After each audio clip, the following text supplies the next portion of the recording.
As we begin to turn our attention to next college football season and all of the inevitable changes that will be coming, there is one constant that I would like to take a look at, and that is, even though the University of Alabama and Nick Saban will lose a plethora of talent, they will replace that plethora of talent with another batch of incredibly talented players. And even though we've taken a look at some of the guys coming in on this greatest recruiting class of all time and how they could impact and help fill some of the holes left by guys like Devontae Smith, Najee Harris, and Christian Barmore, there's one position group that I really want to take a look into today and take a way too early preview into, and that is the quarterback battle that will be ensuing at the University of Alabama. But before we do that, as always, y'all know the drill. I want to hear from y'all. So hop down to the comments and give me a Y for yes or an N for no. Do you believe that Bryce Young will be the quarterback for the University of Alabama next year? And let me know why. Guys, if you're new to the channel, be sure to subscribe and hit the bell notification. That way you don't miss any of my uploads, as I do constant college football content, whether that's film analysis, player reviews, or general talk style videos like this. And I'm on my push to 5,000 subscribers. We just hit 2,000, and I cannot thank y'all enough for all of the support, but I don't want to stop there, and I'd love to have all of you along for this journey. Guys, if you enjoy the video, drop a like and comment down below, because that goes a long way in helping creators like myself get picked up by the YouTube algorithm. But with all that being said, this is a really exciting conversation that I have been really looking forward to having, so let's hop straight into it. The University of Alabama finds itself at a similar crossroads it always does. The interesting juxtaposition about the crossroads they find themselves at the quarterback position is the history of the University of Alabama. You had A.J. McCarron, Parker Wilson, then you had Jake Coker, all kind of symbolizing this game manager style quarterback. And it's incredibly intriguing that it wasn't until last year Nick Saban had a player drafted at the first round of every position except quarterback. And this year, he will get his second first-round quarterback in Mac Jones. A truly mind-blowing stat that a coach that never had a first-round quarterback will have two in 2 years. That is incredible. But it's not going to stop there. And if you were rooting for the Crimson Tide's demise, I have bad news for you. Nick Saban made great hires. And if you look at Bill O'Brien and his time in college, he turned guys that really had their best statistical years under Bill O'Brien, and other than that, it was a one-off. So there's a lot to be excited about within this Bill O'Brien system, and no player will be the crux of it more so than the quarterback position. And the University of Alabama, like I said, is at the interesting crossroads of needing to replace an incredibly talented guy like Mac Jones at the quarterback position, a guy that finished in the top of the Heisman voting. They're going to have to replace him with another freakishly talented guy. Now, at the beginning of the video, I talked about three names: Paul, Tyson, Bryce Young, and Jalen Milroe, because that is really the three-headed horse race going on right now. Now, I'm going to get the obvious out the way. Jalen Milroe is a very long shot to start at this race. Although I think Jalen Milroe is incredibly talented. I love his skill set. I've talked about it here on the channel. People have compared him to Jalen Hurts, although I think he's much further ahead passing than Jalen Hurts. He's a very, very talented quarterback. It really hurts when you have a guy that is just as talented, if not more talented, than Bryce Young, that has also been there a year and has learned the system. And then you have a guy that is incredibly talented in Paul Tyson that has been there for 2 years learning the system. So even though I think Jalen Milroe has all the physical tools necessary to compete in this job, and because of that, I think he will find himself competing for this job, it won't be necessarily for the starting role, and I think y'all understand what I'm saying there. But Jalen Milroe is a lot of talent to be excited about, and he is a guy that I do mention because I do truly believe in his talent, although to me this is a two-headed race, with Jalen Milroe kind of being there just based off of his talent alone. I keep saying it, but it's very true. The two guys we really need to take a look into are Bryce Young and Paul Tyson.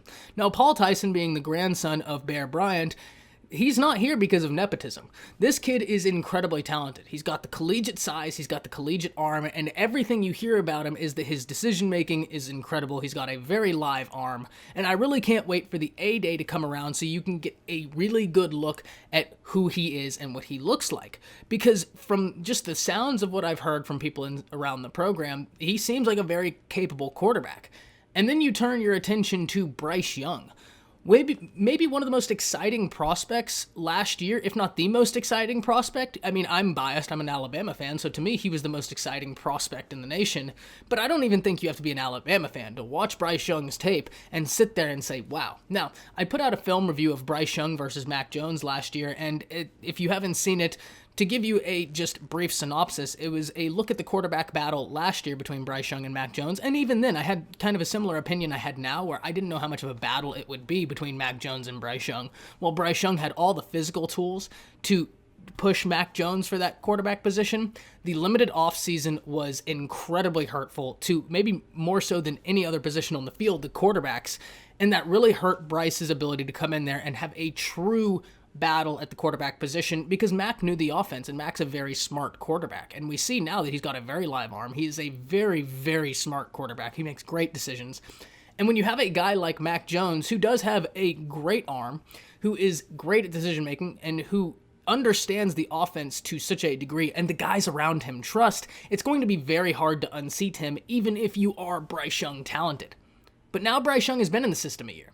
And I understand Steve Sarkisian isn't here anymore. But if you look at Bill O'Brien and his effect he's had on collegiate quarterbacks, the two quarterbacks he had by far and about their best statistical years under Bill O'Brien.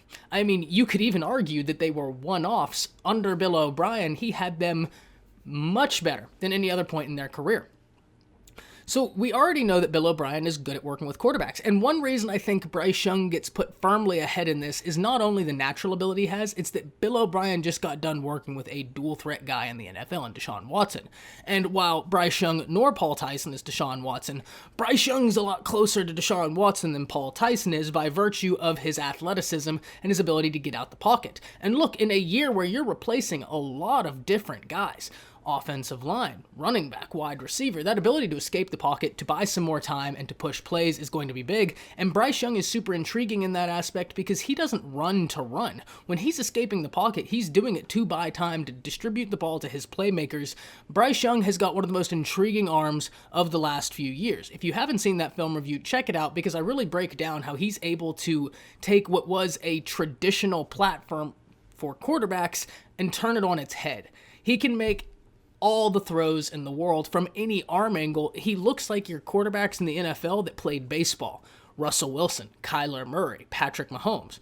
I'm not saying he's got the spark of Kyler Murray or he can throw a ball 85 yards like Patrick Mahomes. I'm saying the features that those guys have, that the baseball players that play quarterback have, is an unlimited platform and the ability to make throws in an arm angle that your traditional quarterbacks can't, and that's Bryce Young. He can be leaning to a side, he can not have his feet planted, and deliver footballs in tight windows that other quarterbacks just can't.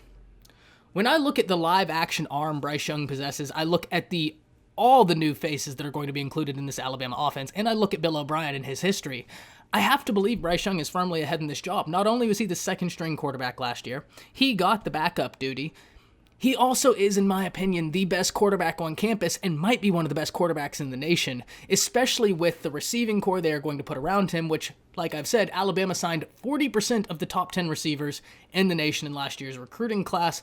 Mix that in with some receivers that are already on campus that are very, very, very good. I mean, we're talking Javon Baker, and we haven't even gotten to see his full potential, but my lord, you listen to guys within the program, and they say that Javon Baker is the next dude, so you can't wait to see that. But I want to hear from y'all.